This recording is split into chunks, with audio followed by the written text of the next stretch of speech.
Greetings. My name is Sol Bianco. This is WayFarer, WayShower. I am glad you have found your way here. This is the lower sand flat camping area of Mount Shasta Trinity National Park.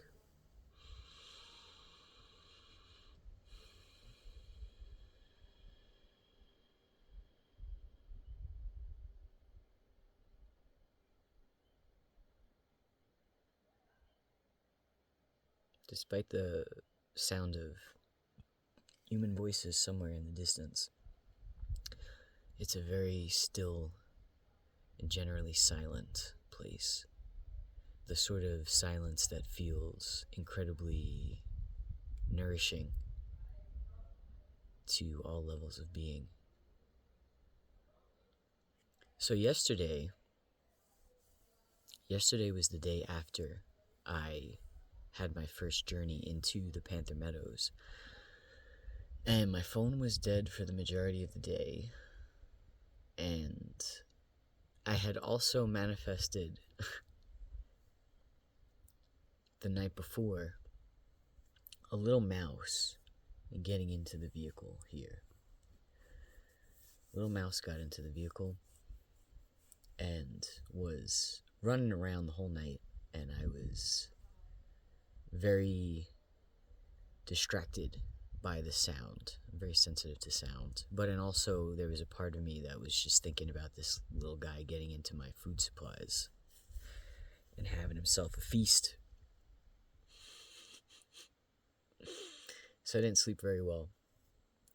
I was also in what I now recognize as one of the first waves of an emotional process relative to a major decision that I was contemplating, a choice point, essentially.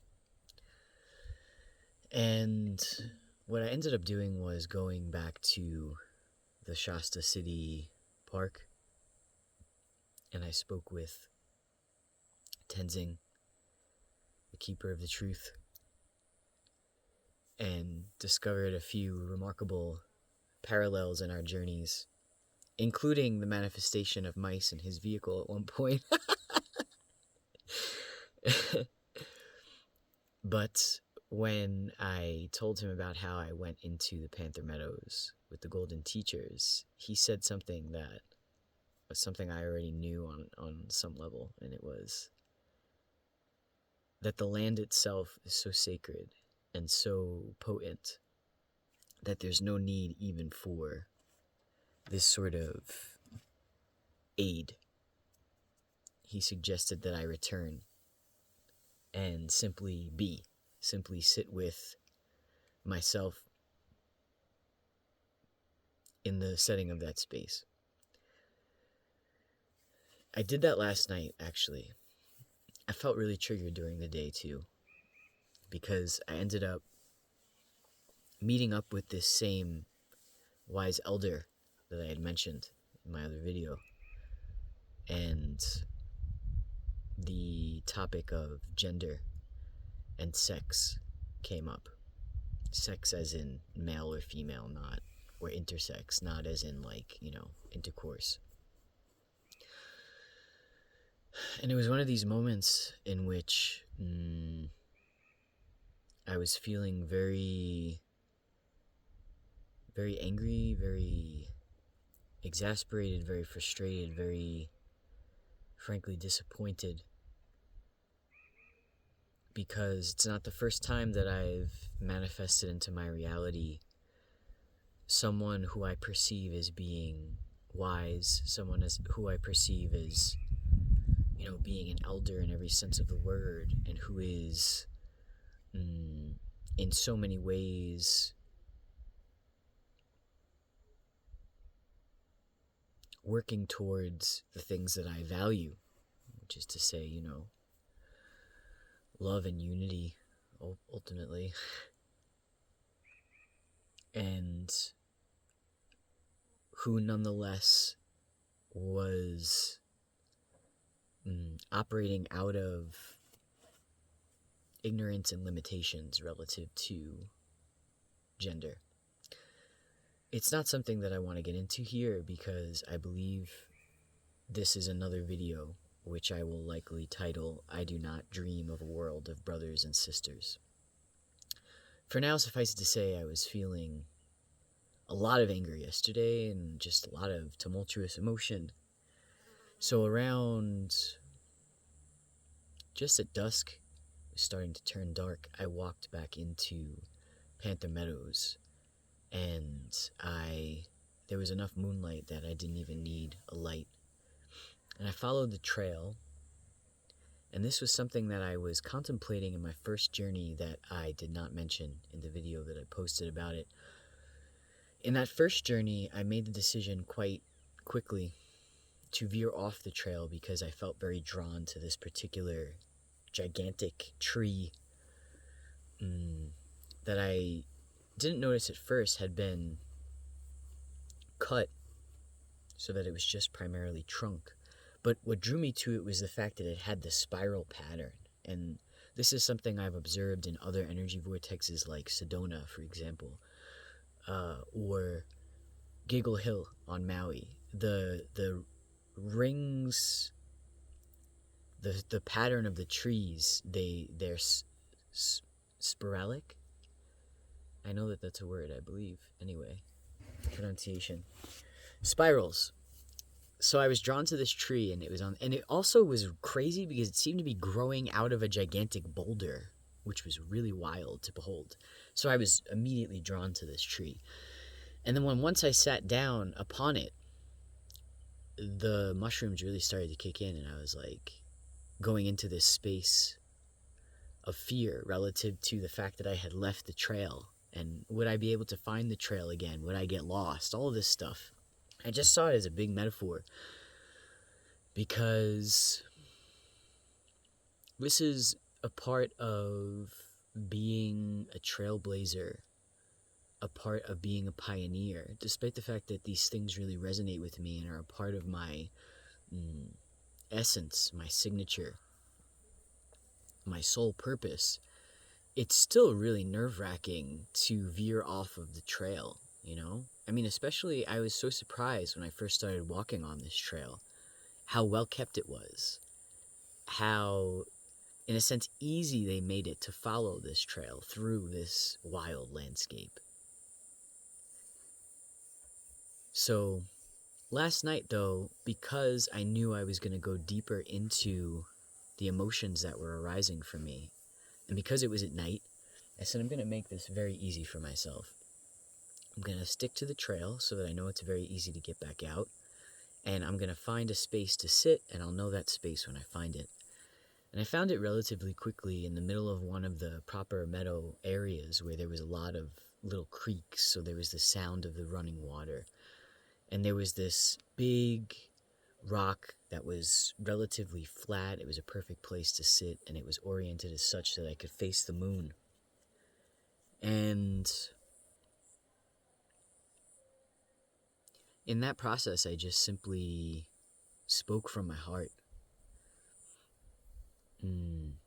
I spoke to God, Goddess, Source, my higher self, the universe, whatever. And more importantly, I just, without any sort of need to filter it, laid all my grievances down. In this way that is so fitting of this reality. This was something that Tenzing was repeatedly saying to me. It's all a dream, it's all a dream. It is all a dream in the sense that for a very long time now, I've been living my life as such that in the same way that when I dream, I can look at every single thing in the dream and seek to understand the meaning that's being conveyed to me. This is how I approach the waking realm as well, and I call this mystic perception.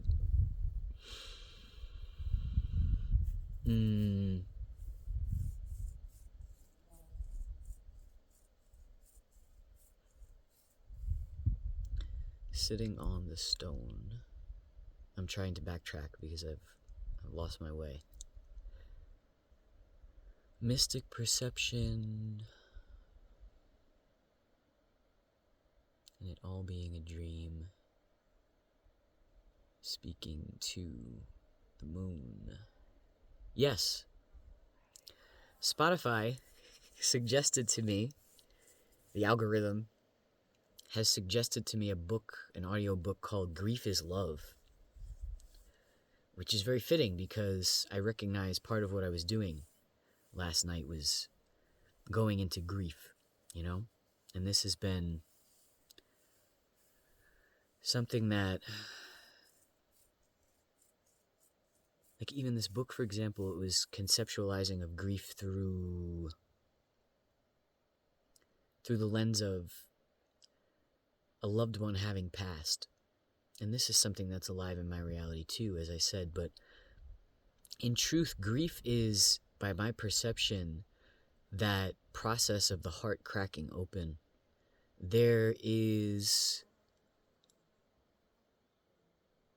It's so much more nuanced, grief. It's so much more than just simply mourning the loss of a fellow human.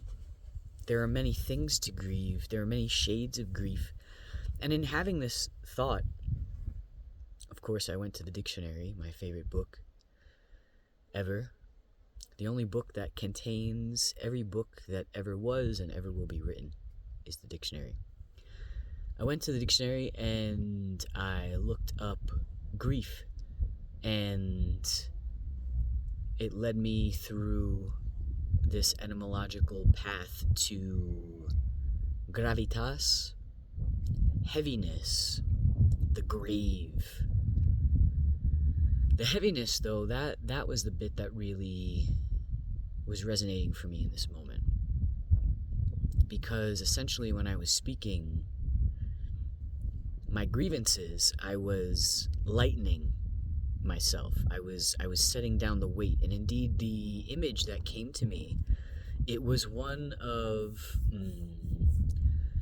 myself, parts of self, being this vault, this safe, this incredibly heavy locked metal chest that I had been dragging around by chains for so long,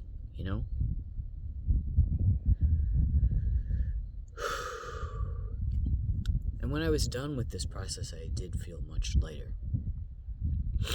And I felt ready to leave that area of the mountain and to come down here to these lower sand flats. This was another suggestion from Tenzing. And I knew as well in coming to a campground that it would be more likely for me to be in the presence of other humans, and that was something that I was actually seeking. And yeah, this morning, for example, I was gifted with some human somewhere playing a really beautiful sounding flute piece.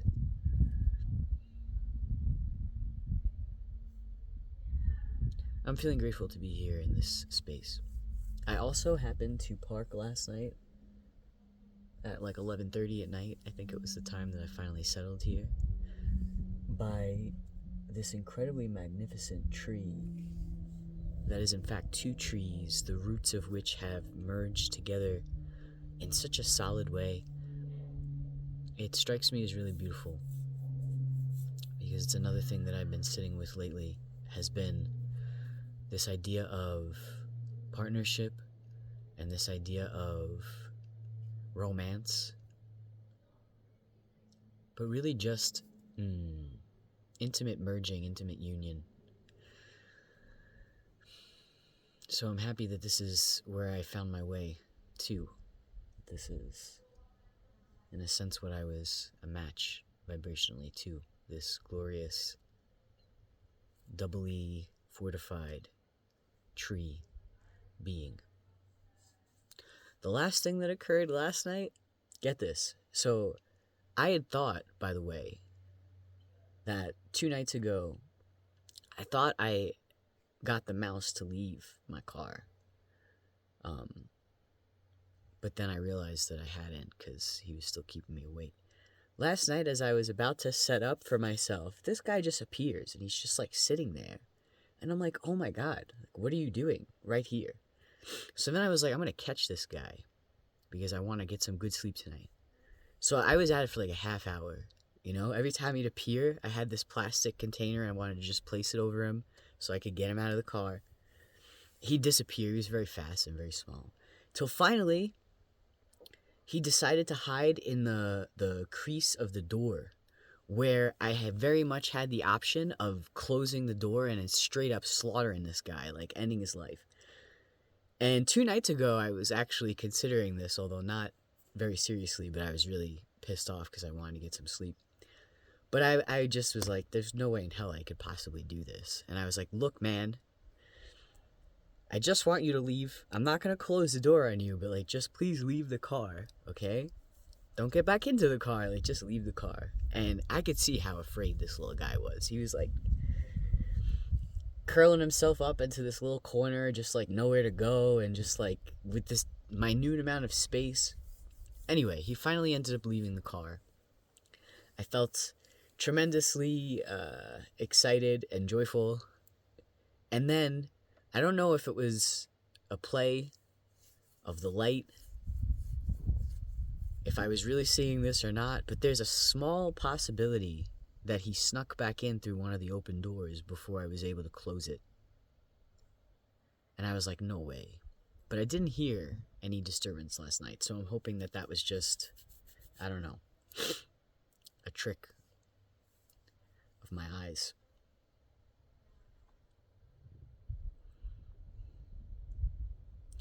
So the last thing to share for now is that I've committed to riding out more time here in this area and to surrendering more fully to the silence and to the stillness and to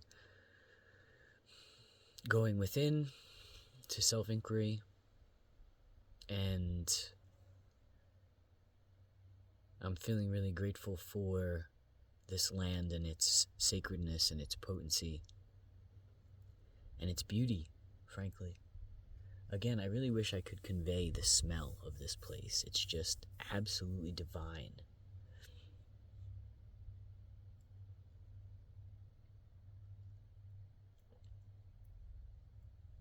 I'm glad you found your way here. Wherever it is that you may be going, may the way be clear. Take care.